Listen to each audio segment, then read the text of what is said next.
Les écrans, ils ont envahi notre vie, notre société, celle des familles avec des tout-petits.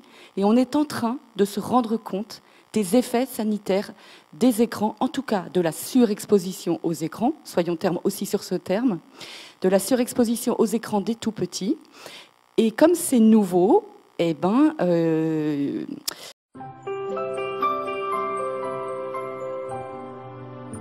me présente, Rima Andalousia, psychologue orthophoniste algérienne. Je dispose d'une grande expérience dans le domaine de l'autisme vu mon travail au quotidien auprès de ces enfants depuis 2009 à ce jour. L'origine de l'autisme n'est pas mystérieuse, comme on vous a dit. Beaucoup sont les enfants qui ont pu s'en sortir et rejoindre la normalité et répandre la joie dans leur famille, juste après l'interdiction des écrans et l'application de la thérapie Andalousia. Nous sommes 2 médecins de PMI, le docteur Isabelle Terrasse et moi-même, le docteur Anne-Lise Ducanda, qui avons pris l'initiative de faire cette vidéo pour alerter les parents, les professionnels et les pouvoirs publics sur les conséquences graves de tous les écrans sur les enfants de 0 à 4 ans, et notamment des troubles qui ressemblent en tout point aux troubles du spectre autistique. Les mamans qui ont pu vaincre l'autisme de leur enfant savent très bien de quoi je parle et sont témoins de cette transformation miraculeuse. Quand les parents parviennent à limiter les écrans à 1 heure par jour, seuls ou avec une aide, les troubles et les signes autistiques disparaissent miraculeusement ou diminuent très fortement. Selon l'expérience des Rima avec les enfants, les mamans reconnaissent que les bébés passent entre 4 et 15 heures par jour en face d'un écran. Sachez qu'il est très difficile de faire reconnaître à une maman une information comme ça. J'interroge en détail les parents sur les habitudes de vie de l'enfant. Le constat est sans appel. Les enfants de 3-4 ans en grande difficulté que nous signalent les écoles sont quasiment tous exposés massivement aux écrans, de 6 heures à 12 heures par jour. Au début, les neurones sont comme des jeunes plants. Quand il sort du ventre, le bébé il est très peu développé. C'est une page blanche, tout est à écrire. On se trompe quand on croit qu'on leur apprend des choses.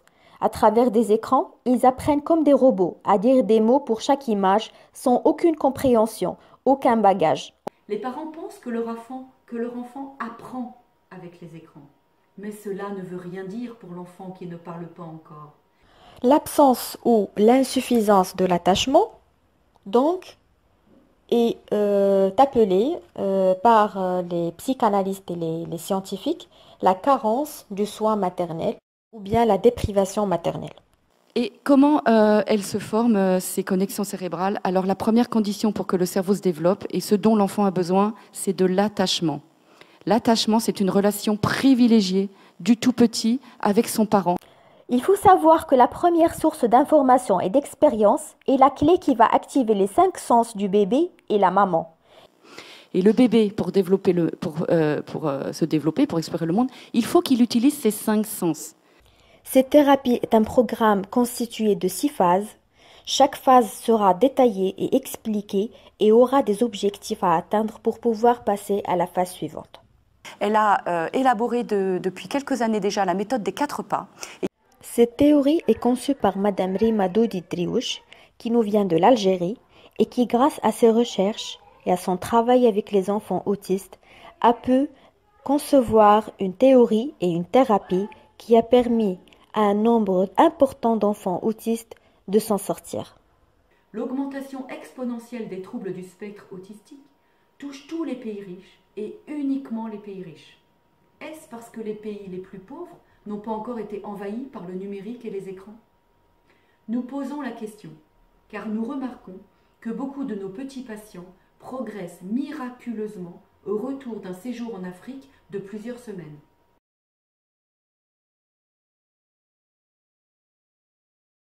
La majorité écrasante de ces enfants autistes qui ont vaincu l'autisme et devenus tout à fait normaux ont été diagnostiqués autistes par des pédopsychiatres, des neuropédiatres. Je vois des enfants diagnostiqués autistes par l'hôpital dont les troubles disparaissent 1 mois après l'arrêt des écrans. J'aimerais que vous poursuiviez les recherches pour avoir toutes les preuves irréfutables de cette destruction massive causée par les écrans qui touchent nos enfants et qui menacent notre avenir. Nous invitons des chercheurs à entreprendre des études sérieuses sur le lien entre exposition massive aux écrans et troubles du spectre autistique. L'autisme, c'est quoi? c'est l'enfant qui ne communique pas, qui n'a pas de langage, qui